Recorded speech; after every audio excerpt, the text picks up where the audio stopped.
Excellencies, distinguished delegates, ladies and gentlemen, welcome back from the break. Thank you for joining us once again. My name is Ming. I'm from the Regional Office of Bahai International Community. It's not a marketing plug, but I thought that maybe I could share a little bit about the Bahai International Community so you understand why we are a supporter of this project. The Bahai International Community represents the worldwide Bahai community, whose members come from every national, ethnic, religious, cultural, and socio-economic background, representing a cross-section of humanity. And according to the sacred scriptures of the Bahai faith, all human beings, I quote, have been created to carry forward an ever-advancing civilization, unquote.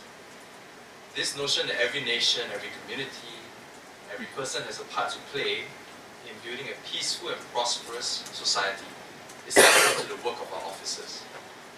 That is why we are very, very grateful, however modest our contributions are, to be a supporting organization for this project. For this session, Aviva and myself will be presenting the findings from the consultation in Bangkok. Some friends have suggested that before I started this presentation, I give a joke about religion. You know, one of those jokes that start with a Jew and a Christian and a Muslim walks into a bar. But even that joke itself, I was like, whoa, whoa, whoa, even that joke itself is sensitive. You're talking about a Muslim walking into a bar. So that is already illustrative of just one of the intricacies and sensitivities of religion. And as much as the findings from the consultation are important, so is the process by which the project was being conceptualized, being implemented, being organized, being brought into fruition. And we'll be touching a little bit about how we came up with the project, the background, as well as how we formatted the two-day event. Because that process itself is just as important. His Excellency Ambassador Ong already talked about the impetus that gave rise to this particular project.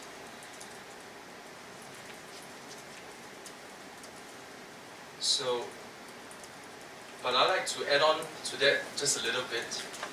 This was the group photo from the meeting that we had, comprising of representatives from faith-based organizations as well as representatives from higher institutions, higher educational institutions, who focus on the study of religion.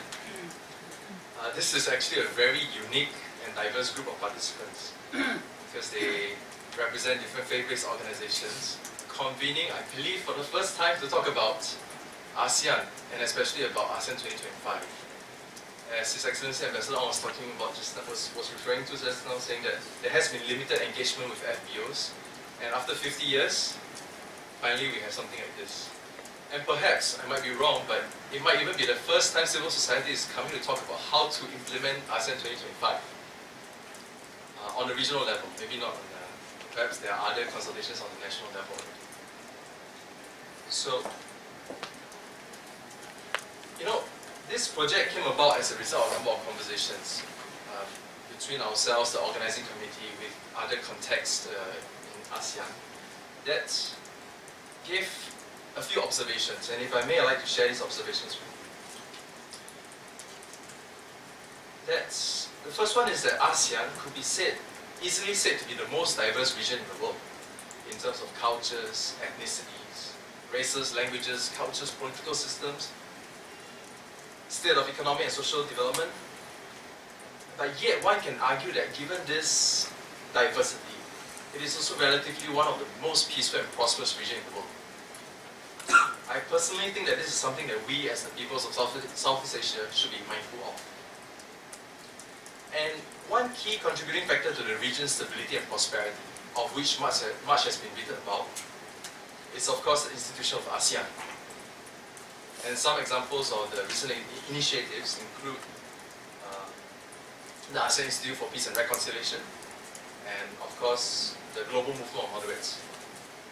So this ASEAN community that has just been launched signifies this growing recognition of the collective challenges facing us and the mutual interdependence of all the member states.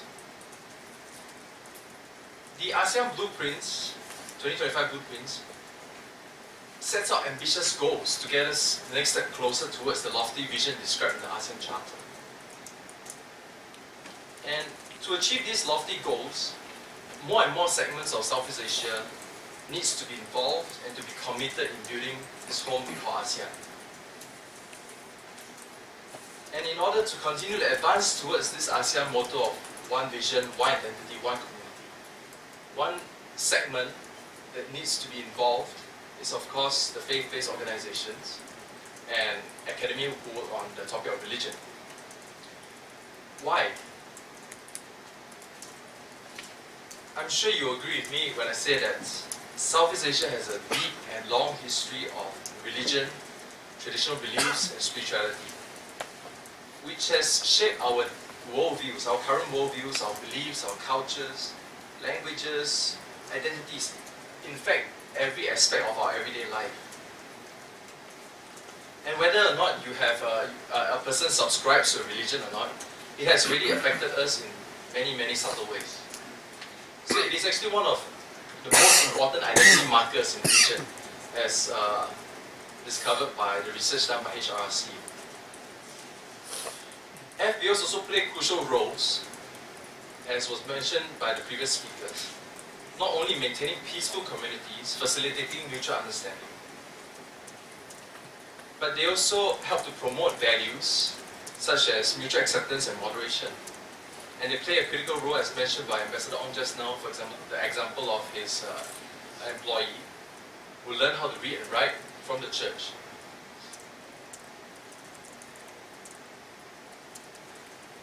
Now, but then we observe that the prevalent discourse of the role of religion and the role of these faith-based communities have not been, while they have always been present at grassroots, have not been incorporated enough in the ASEAN blueprints, given their long-term contributions that they have had. And the prevalent discourse has always been focusing on either promoting interfaith understanding, which of course is important, or promoting values such as tolerance and moderation to counter extremism. There has been tentativeness to engage with FBOs and religion, and rightfully so, because of the many sensitivities surrounding it. But that doesn't mean that we shouldn't, and we should just ignore it, especially if we want to achieve those goals that are set out in the ASEAN 2025 blueprints. And so this gave rise to this project, and it is with deep appreciation for the support of the ASEAN Foundation, as well as the Japanese government through the Japan ASEAN Solidarity Fund, that they were courageous, yet in a wise way, to guide our exploration into this very potentially explosive and sensitive issue. Throughout the process of conceiving the two-day consultation with civil society, the organizing committee also met with almost all permanent missions to consult with them the best approach, as well as who is suitable to be invited for the civil society consultation. And for that, again, we're very grateful. So this project is not something which is done in isolation, but it's based on a lot of reciprocal collaboration and consultation. So then we decided that there are three main objectives from the civil society conversation. First of all, we need to identify what is the perception and understanding of the FBOs regarding ASEAN and ASEAN 2025 blueprints. The next objective is we want to advance the collective understanding of these FBOs on what are the positive contributions of spiritually inspired values and practices to regional peace. And the third objective is to identify potential mechanisms of how ASEAN could engage with the faith-based organization.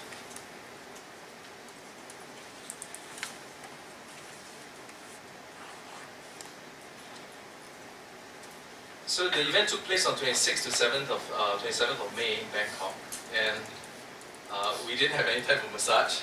It was very busy, especially for the organizing committee. But I think some of the participants enjoyed themselves, especially on the last evening. There were 3 participants from each member state, except for Brunei, Malaysia, and Thailand, which had 1, 2, and 2 respectively. And the breakdown was 6 from academia and 20 from faith-based organizations or relevant local government institutions. And there were speakers from the ASEAN Secretariat, the GMM, Mahidol University, the Office for Peace Japan, ASEAN Foundation, as well as Human Rights Resource Center. The format was that first we had plenary sessions for the first half of the day to present on ASEAN history, vision ideals, the blueprints, what the spiritual landscape of ASEAN is like, and what are some of the experiences of FBOs, especially those from GMN and Religions for Peace. And you'll come to understand why later that we decided to organize it this way. This was followed by a 1.5 day discussion, small group discussions on two particular ASEAN principles. One is unity, diversity, and shared prosperity. And I'll talk about why these two later as well. And of course, the second thing was to talk about the possible contributions for FBOs and how we could have future conversations to deepen and broaden the topic.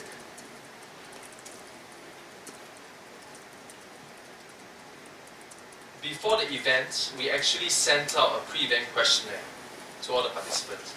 We had about more than 50% return rate, and it was very, very clear and evident that most of these participants, prior to being invited, had no idea of what the ASEAN 2025 blueprints are. We were feeling quite happy that as a result of sending them the pre-event questionnaire, they actually went to read up and find out what the blueprints are, and they educated themselves along the way. So we had to design the plenary sessions in order to fill this knowledge gap in the first place, to share with them what these blueprints are, what the ASEAN vision is, what the ideals are, and why we are convening the participants. It was very interesting that at that session there was a few participants who raised their hands and asked why only now were they invited. And despite the initial lack of knowledge, they were actually very actively engaged. And as we saw them over the 2 days, as their understanding grows and they see themselves more relevant to the ASEAN blueprints, they actually became even more engaged and want to participate constructively and offer suggestions on how to realize the blueprints. So this again is affirmation of this people-oriented, people-centered approach. That the more we engage with them, the more we are actually advancing together the goals.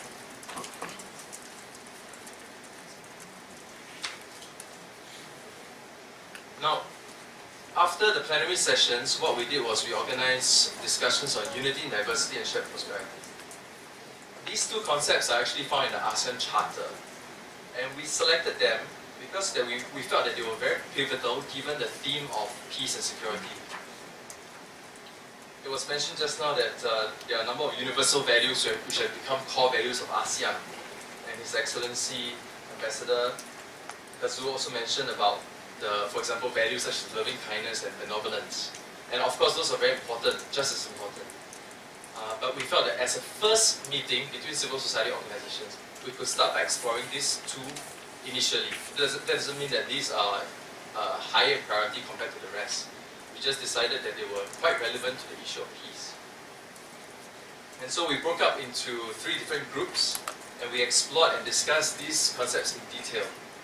It was very interesting that although these words or phrases might be common, but people actually welcome the opportunity to really reflect deeper on what does it really mean for themselves, for their work, for the mission of the FBOs, especially in relation to how to build peace and security in the region and how to advance the goals of ASEAN 2025.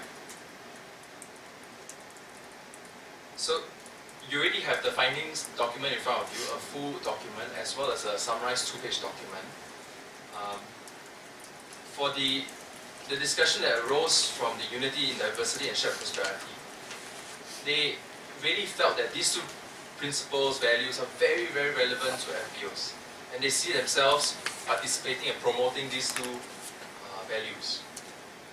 The participants found that peace hinges growing beyond tolerance. It was mentioned that tolerance is not good enough. Actually, we need to have understanding, we need to have acceptance, we need to be embracing in order to truly find that unity in diversity among the various ethnicities, cultures, nationalities, religions.